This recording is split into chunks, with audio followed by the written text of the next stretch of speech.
And the microphone's working good. Apologize for my voice. When it happens at Davos as we talk through, but honored to invite Mr. William McDonough. I've known Bill, as we call him, William, professionally for probably 14 or 15 years. Met at Fortune Green many, many years ago in Orange County. And just a brief question for the audience. How many of you have heard of the circular economy? This is the man who invented the term for the circular economy. His original book, The Cradle to Grave, or Cradle to Cradle, talks about taking products all the way through the cycle. All right, and so honored to have him, and Mr. McDonough, just introduce yourself, and let's start on, we're gonna talk about the cradle to cradle on the product side, but also on the industrial side that we are just talking about with Saudi. But do a quick introduction. Let's move into the 5 pillars on the product side. Great. Well, cradle to cradle is compared to cradle to grave. And I think for me, this is an exercise in being clear with our language and what our meaning is. So what we found is, for me, the fundamental is how to communicate with our children. Because I find language that doesn't allow children to understand what we're doing is difficult for the next generation. For an example, if we say life cycle of this, and we want to talk about it, we talk about life cycle analysis. We do a life cycle analysis of an inanimate object. So this isn't alive. So we put over that a layer of what we think of as a human projection, a life cycle, right? So when we finish with the product, we say end of life. And then what do we do as humans? Graves, crematoria. So we have cradle to grave, cradle to incinerator, cradle to. So we like cradle to cradle. So the idea is these are become, here's a term I like to use. It helps you understand it. We're at an economic forum. Perpetual assets. Imagine. We keep talking about we're running out of everything. And we're using up our natural resources. Nature doesn't have resources. Nature has sources. It's our job to turn them into resources and use them again. And we can grow our economy if we keep reusing things over and over again. You can just see it growing. So instead of a deflationary spiral of we're using things up, it becomes a spiral of growth because we're using it again and again and again. See, that's how you grow the economy. So life loves growth. So we talk about, there's a whole movement now called degrowth, because everybody's worried that if we keep growing, we destroy the planet by taking things and destroying them. That's what we do. But regrowth is a much more interesting strategy. So that's the fundamental design part. Let's go back though to when did you first get started in this? What was your motivation for coming up with the concept? Because the Cradle to Cradle was really your book, but the whole concept of circular economy has taken off, but it's taken decades. Talk about what was your motivation and inspiration for it? Well, inherently, I came from Asia. I was born in Japan. And after the Second World War, my parents were there. And we lived in a traditional Japanese house. And you could hear the ox carts coming to collect our sewage. We lived in a traditional house, paper house. And we'd be woken up every night by the farmers collecting our sewage to take to the farms. And as a little kid, it's so much fun because you wake up in the middle of the night and my mother would come in and sing us poop songs to put us back to sleep. And there's nothing nicer for a 2.5-year-old than listening to your mother singing with a soft Alabama accent in Japanese about poop. You're in heaven. And then the farmers would go use that to grow our food. So I always saw waste equals food. I grew up just thinking, like, this, what happens to this now? Oh, it becomes food for something. And I see that whether it's polymer or whether it's organic vegetables or so on, it's all about cycles and the flow. So that's where it started. But then on the larger scale, when I was involved with sustainability writ large, and I won the Presidential Award for Sustainable Development from President Clinton, first person to win that. And I represented the design community. I'm an architect at the Earth Summit. And then China had Zhu Rongji visit the United States, and the first Chinese leader since the communist regime. And so they said, what's the gift we can give each other? And they were all nervous about giving gifts to each other with the Chinese. So they said, well, why don't we share information about sustainable development? It was safe. Nobody knew what it was. Nobody knew what it meant. Nobody could attack it. Just what is it? So, so they decided we need people to run that. Two chairs, and so Deng Xiaoping's daughter, Deng Nan, became the chair for China, and I was asked to be the chair for the United States for sustainable development. Yeah. And that's how circular economy happened, because that's what she and I focused on. And what you've done a good job of through the years is creating a program or a system, or as you said, the 5 points that companies can actually follow. So talk about what those 5 points are that get you through the entire cycle. It's keeping it elegant and simple. We just call it the 5 goods. And I call them the 5 goods because I get sad, and I worry about the children again, when we keep talking about being less bad is our language. And how do you tell a child, we're going to try and be less bad, go out and play today and try and be less bad, and when do we get more good is really the question. And because you're bad by definition, just less so. This is not exciting, right? And Peter Drucker used to say, it's the manager's job to do something the right way and be efficient. But it's the executive's job to do the right thing and be effective. Then give it to the managers to manage. See? You got to do the right thing first, because if you're doing the wrong things with Six Sigma perfection, you become perfectly wrong. So is that the plan? So the first is safe materials on all fronts, whether for biological systems or for technical systems. Yeah, that's the first parsing, safe materials. Second, good economy, which is circular, sharing, shared. And it's the regenerative biosphere, things go back to soil and health, or the circular technosphere, things go back to technology to repeat. And third is renewable energy, clean energy. So it's not reduced emissions, it's clean energy. So your chart showing I'm reducing my carbon emissions is fine. You want to track that, of course. But what we're really interested in, we're going renewable.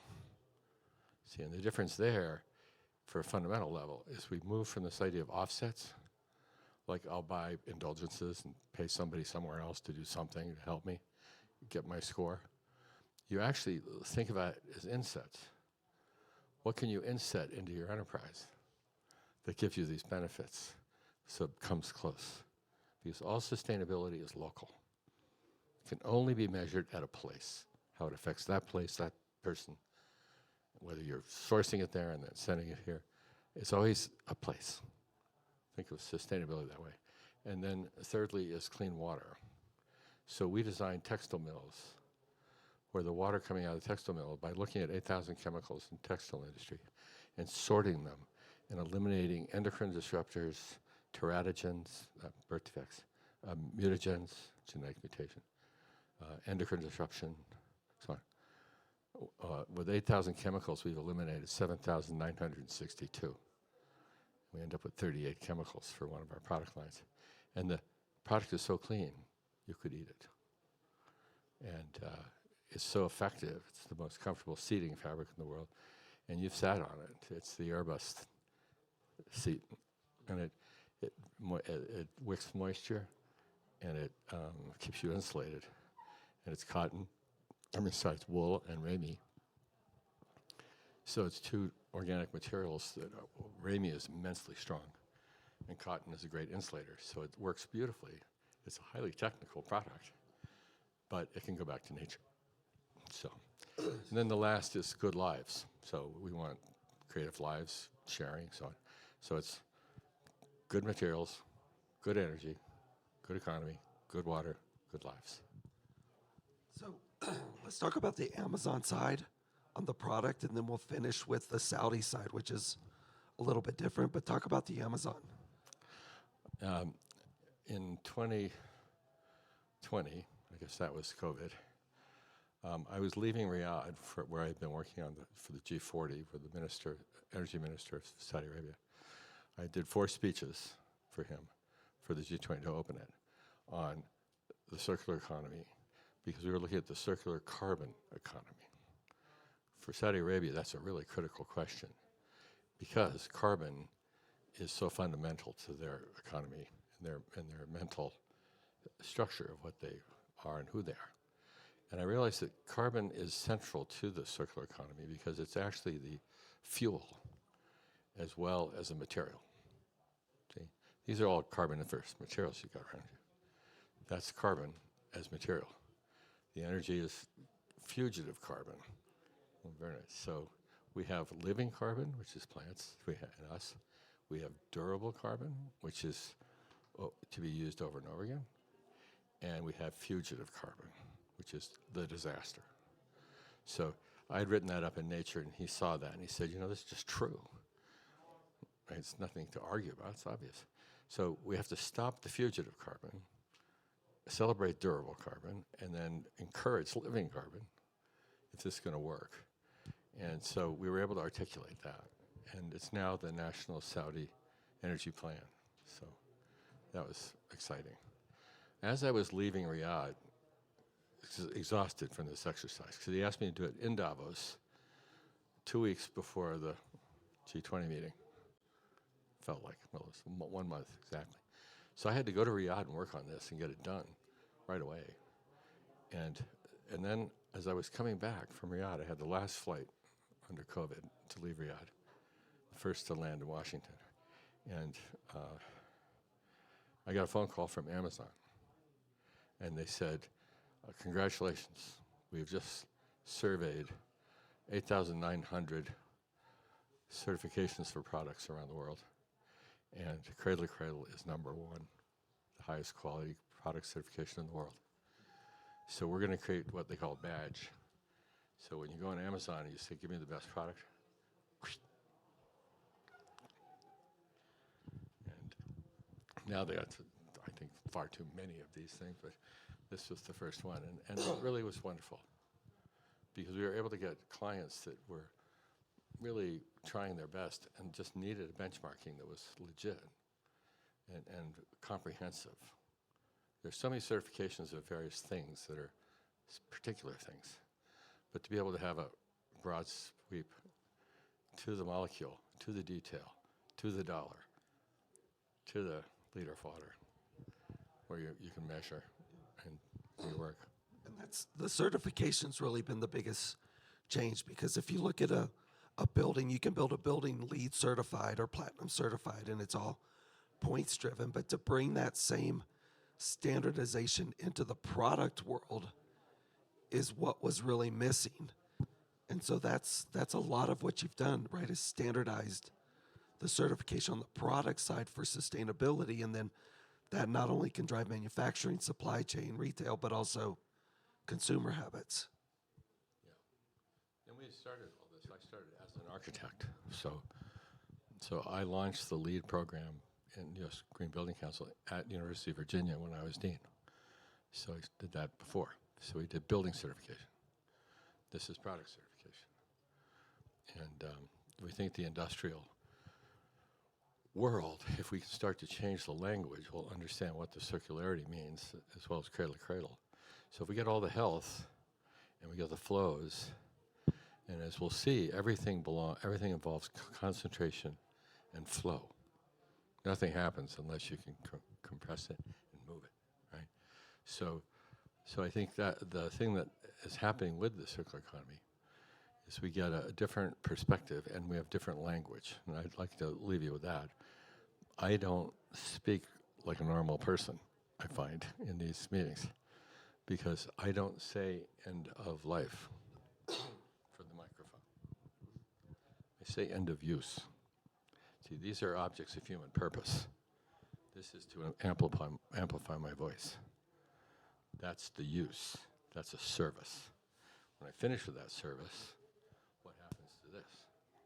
Right? It doesn't die. So it's not the end of life of this microphone. So we say end of use. And then as a designer, I say, well, I'll start to design for end of use. Because if we say it's too bad we can't take this apart and use the materials again, it's a design problem. So we design things to come apart and come into materials or physically themselves be reused. I design office buildings to be converted into housing instantly. So I draw it all up as housing, and then we build the office building. And then if we don't need the office building anymore, like during COVID or whatever, all of a sudden we realize we always need housing. So we build building stock that has multiple uses over time. So it's much more valuable. And that value will show up when you get to use it again. And so it becomes very economically apparent as you go forward that these things make sense. So I think that's that aspect. But we don't even just design for end of use. We say design for next use. So put the next use in implicitly in the design. So you know what happens to it next and you know where it goes. And we have ways to deal with it. So even clothing, we do clothing. I created Fashion for Good in Amsterdam. And we design clothing to go back to nature or to go back to industry. So they all have passports. Okay. Everything has a passport. Building has a passport. Clothing has a passport. And you see yourself moving away from what we would call monstrous hybrids, you know, where you take two materials and put them together, never to come apart. You can't recycle it. Okay. So what if we can design things that can be, see?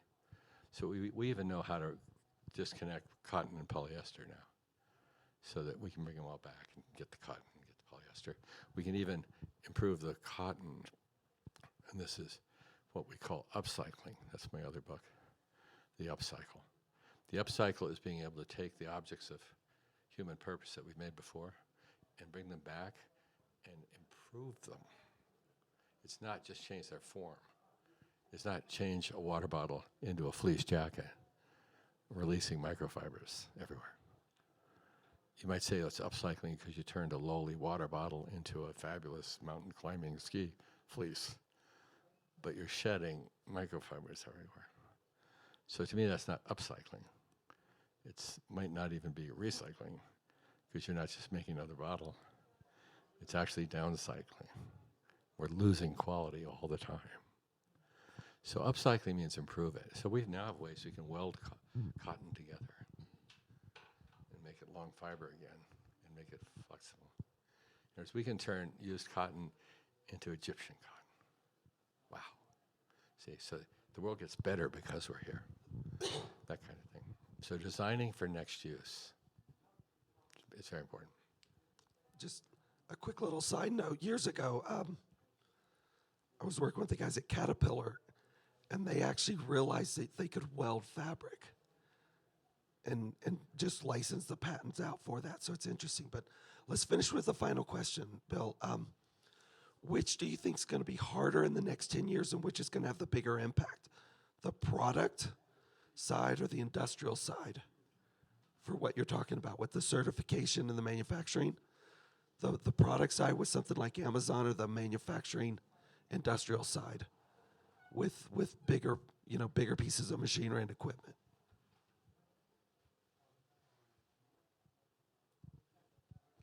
It will be all of it. It's all one thing. It's all one thing. I think that if you look at the new technologies that people are promulgating, things like graphene, have you heard about graphene? Astonishing material. Very valuable, incredible properties. But we don't have a market for graphene because Nobody's used it yet at scale. So the demand side is just as important as the supply side. And the people who have these things to offer need people to demand them.